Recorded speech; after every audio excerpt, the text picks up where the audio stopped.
Good afternoon all. I am Vishal Kumar Saktani, Assistant Professor Computer Science, MLB Government College, Nokha. Previous lecture में हम लोग structure के बारे में डिस्कस कर रहे थे, जिसमें से हमने देखा कि हम कैसे सी लैंग्वेज के अंदर एक स्ट्रक्चर को डिफाइन कर सकते हैं, कैसे उसका वेरिएबल क्रिएट कर सकते हैं, कैसे उसके मेंबर्स को इनिशियलाइज कर सकते हैं, कैसे स्ट्रक्चर के मेंबर को एक्सेस कर सकते हैं,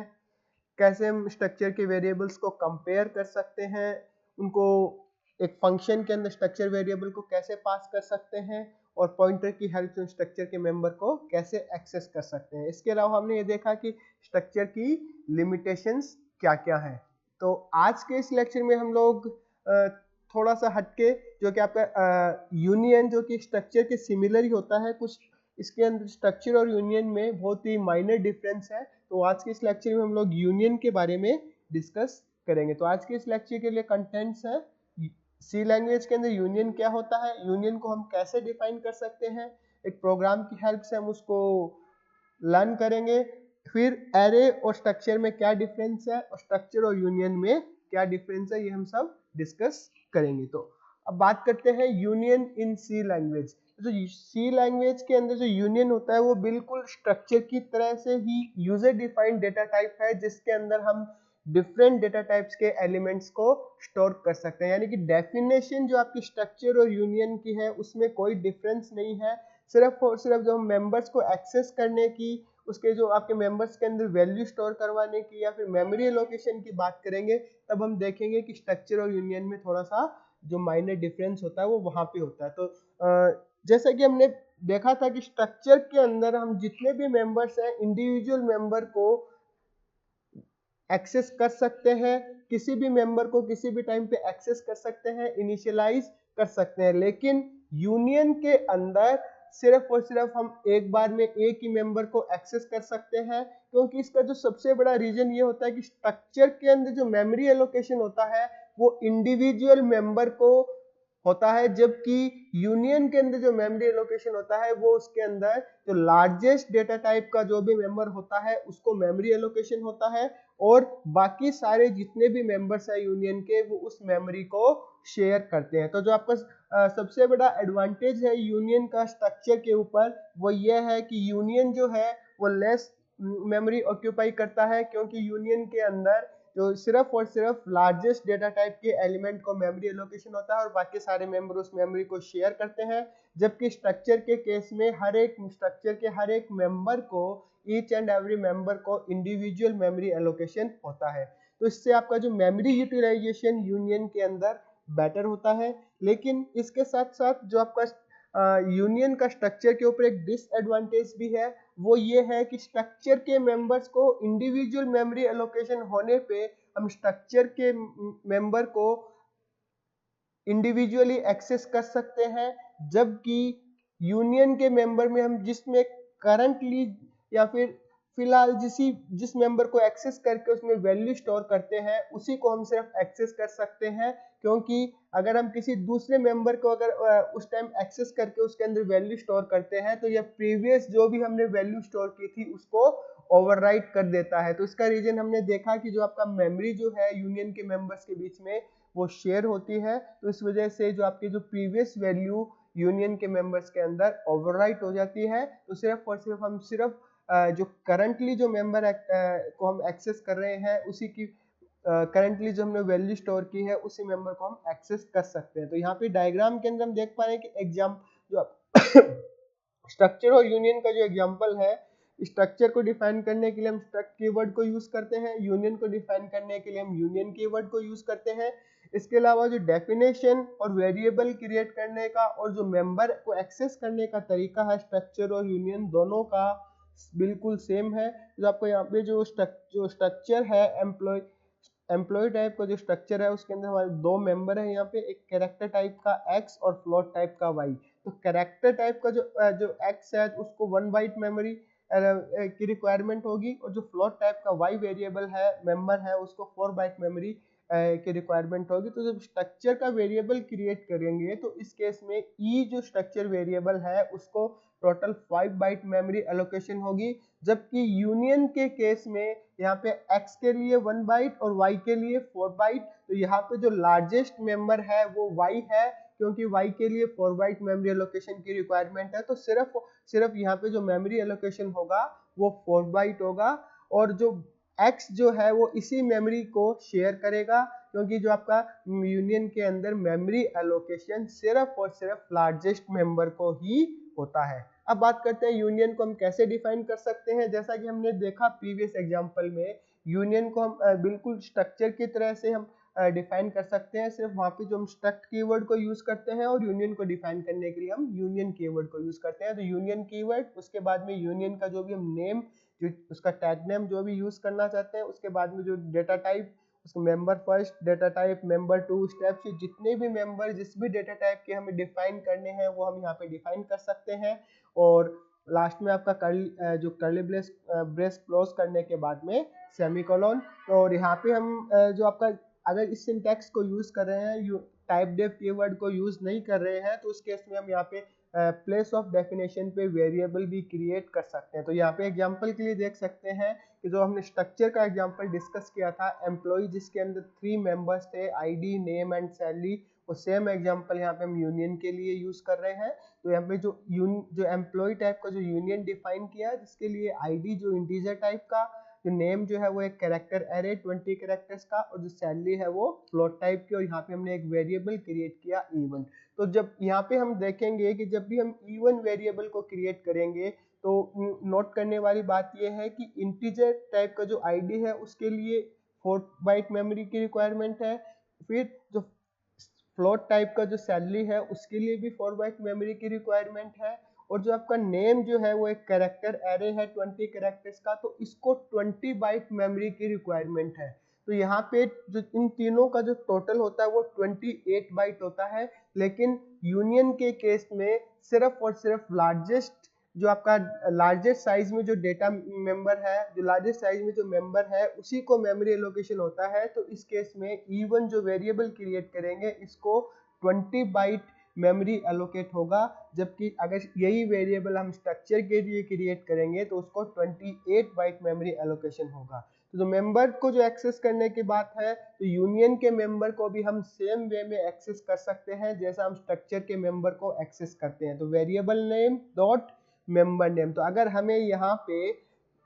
इस एम्प्लॉय के आईडी को एक्सेस करना है तो सिंपली हम राइट कर सकते हैं e1.id। अगर हमें इसकी सैलरी को एक्सेस करना है तो हम यहाँ पे लिख सकते हैं e1.salary, जैसा कि हम स्ट्रक्चर के केस में भी करते हैं। तो स्ट्रक्चर और यूनियन में जो आपका डिफरेंस आता है वो मेनली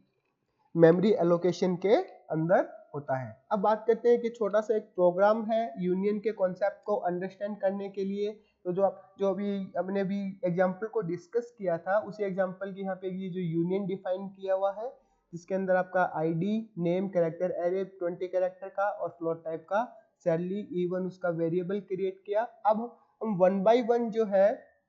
मेंबर्स को यहाँ पे जो मेंबर्स के अंदर वैल्यू स्टोर करेंगे और उनको एक्सेस करेंगे। तो यहाँ पे जो फर्स्ट जो यहाँ पे एग्जांपल जो यहाँ पे जो लिखा हुआ है उसके अंदर हमने वैल्यूज को साइमल्टेनियसली एक्सेस किया है, और उसके बाद में जो सेकंड टाइम जो हम कर रहे हैं वैल्यूज को वन बाय वन हम इसको एक्सेस करें, तो दोनों में हम डिफरेंस देखेंगे कि जब हम साइमल्टेनियसली मेंबर्स को एक्सेस करते हैं तो यहाँ पे जैसे कि हमने आईडी के अंदर a1.id 101, तो आईडी के अंदर 101 असाइन किया, और जो आपका जो नेम है उसके अंदर जेम्स बॉन्ड हमने इसको इनिशियलाइज किया, और सैलरी के अंदर 50,000। अब वैल्यूज को जो प्रिंट करेंगे तो आईडी, फिर आपका जो नेम और जो आपका सैलरी, तो और उसके बाद जब हम वैल्यूज को प्रिंट करवाते हैं तो यहाँ पे देख सकते हैं कि आईडी में हमने 101 असाइन किया था, जबकि यहाँ पे प्रिंट जो आपका कुछ अननोन वैल्यू प्रिंट हो रही है। नेम के अंदर कुछ भी प्रिंट नहीं हो रहा है, जबकि सैलरी के अंदर जो हमने 50,000 असाइन किया था वो 50,000 प्रिंट हो रहा है। तो यहाँ से सीधा सा कंक्लूजन ये निकलता है कि यूनियन के अंदर जो हमने लास्ट जिस वैल्यू को रिसेंटली जिस भी मेंबर को एक्सेस किया है, इसकी वैल्यू स्टोर किया है, केवल उसी मेंबर की वैल्यू को हम यहाँ पे एक्सेस कर सकते हैं, क्योंकि बाकी सारी वैल्यू जो है वो ओवरराइट हो जाती है मेमोरी शेयर होने की वजह से। तो यहाँ पे जब भी हम यूनियन को प्रोग्राम के अंदर यूज कर रहे हैं तो हमें ये ध्यान रखना है कि जिसमें हमने लास्ट रिसेंटली जिसमें हमने वैल्यू को स्टोर किया है उसी मेंबर को हम एक्सेस करें। तो यहाँ पे अब जो आपका नेक्स्ट एग्जांपल है यहाँ पे, उसके अंदर जो आईडी के अंदर 102, उसके बाद में आईडी को हमने यहाँ पे प्रिंट करवाया तो 102 आईडी के अंदर प्रिंट हो रहा है। फिर आपका जो नेम के अंदर वीके बंसल जैसे हमने कॉपी करवाया तो नेम जो आपका यहाँ पे नेम को प्रिंट किया तो नेम भी आपका वही जो सेम हमने यहाँ पे असाइन किया था वो प्रिंट हो रहा है। और उसके बाद में जो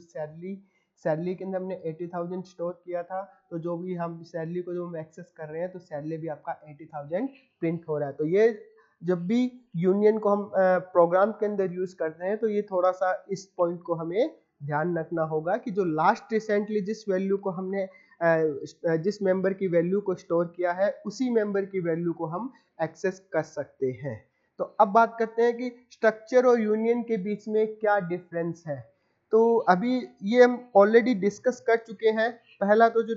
कुछ जो पॉइंट्स हैं, कीवर्ड, साइज, मेमोरी, वैल्यू को अल्टर करना, मेंबर्स को एक्सेस करना और मेंबर्स को इनिशियलाइज करना, ये जो पॉइंट्स हैं इन पॉइंट्स के आधार पे हम इनके स्ट्रक्चर और यूनियन के बीच में डिफरेंस को अंडरस्टैंड करेंगे। तो पहला पॉइंट कीवर्ड, तो स्ट्रक्चर के अंदर हम स्ट्रक्ट कीवर्ड को यूज करते हैं जबकि यूनियन के अंदर हम यूनियन कीवर्ड को यूज करते हैं। दूसरा है साइज, जैसा कि हमने देखा कि जो यूनियन स्ट्रक्चर जो है, स्ट्रक्चर के अंदर इंडिविजुअल जो मेंबर होता है उसको मेमोरी एलोकेट होता है। तो जो भी स्ट्रक्चर के वेरिएबल को मेमोरी एलोकेशन होगा वो जितने भी स्ट्रक्चर के अंदर उस स्ट्रक्चर के अंदर जो मेंबर्स हैं उन सब के टोटल के बराबर होगा। जबकि यूनियन के केस के अंदर जो भी मेमोरी एलोकेट होगा वो सिर्फ और सिर्फ जो लार्जेस्ट डेटा टाइप का जो एलिमेंट है उसको एलोकेट होगा और बाकी सारे के सारे मेंबर उस मेमोरी को शेयर करेंगे। फिर वो जो अगेन मेमोरी की बात होगी तो मेमोरी के अंदर अगेन वही जो आपका इंडिविजुअल स्ट्रक्चर के अंदर इंडिविजुअल मेंबर को मेमोरी एलोकेट होता है जबकि यूनियन के अंदर लार्जेस्ट डेटा टाइप के मेंबर को मेमोरी एलोकेशन होता है। फिर वैल्यू अल्टरिंग की अगर बात करें, वैल्यू को चेंज करने की बात करें तो अगर हम इंडिविजुअल मेंबर्स की वैल्यू को अगर चेंज करते हैं तो जो आपके दूसरे मेंबर की वैल्यू पे स्ट्रक्चर के अंदर कोई भी इफेक्ट नहीं होता, कोई भी प्रभाव नहीं पड़ता। जबकि यूनियन के अंदर अगर हम एक मेंबर की वैल्यू को चेंज करते हैं तो उसका इफेक्ट दूसरे पे होता है, क्योंकि यहाँ पे जो मेमोरी जो है वो सारे एलिमेंट्स के बीच में शेयर हो रही है। तो अगर हम किसी एक मेंबर की वैल्यू को चेंज करते हैं तो दूसरे मेंबर की वैल्यू उससे ओवरराइट हो जाती है। फिर बात करते हैं मेंबर्स को एक्सेस करने की। तो आपका स्ट्रक्चर के अंदर इंडिविजुअल मेंबर को मेमोरी एलोकेशन है तो हम उसको इंडिविजुअली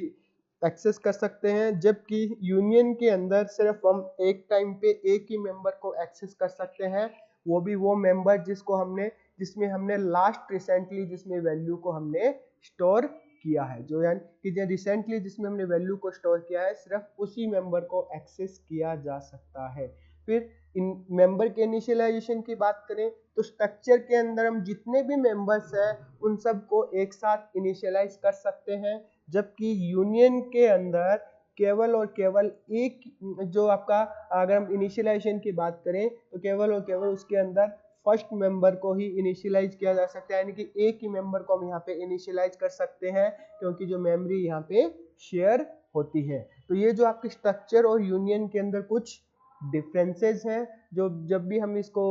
यूज करते हैं अपने प्रोग्राम में तो यहाँ पे हमें इन डिफरेंसेस को ध्यान में रखना होगा। अब बात करते हैं difference between array and structure. तो अब जब स्ट्रक्चर को हमने डिफाइन किया था तब हमने ये देखा कि जो आपका स्ट्रक्चर कैसे एरे से डिफरेंट है। तो पहली बात, एरे जो है वो एक डेराइव्ड डेटा टाइप है जिसको हम